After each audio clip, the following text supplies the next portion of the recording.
बिस्मिल्लाहिर्रहमानिर्रहीम।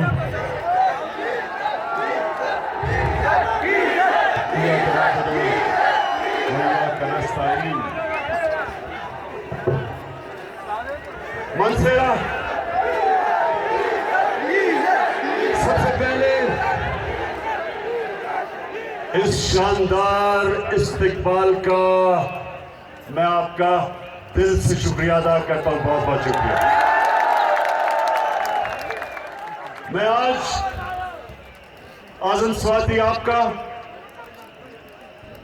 साले मोहम्मद आपका शुक्रिया अदा करता हूं और मेरे जो एमपीज बैठे हैं, मुश्ताक अली, बाबर सलीम, नवाबजादा फरीद और अहमद शाह, मैं आपको भी सबको खराज तहसीन पेश करता हूं इस शानदार जलसे की। मनसेरा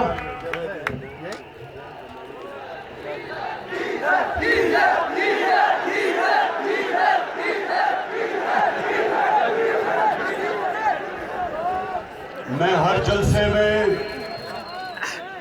अपने आप को कह के जाता हूं कि मैं फजल रहमान को डीजल नहीं कहूंगा, लेकिन करूं क्या?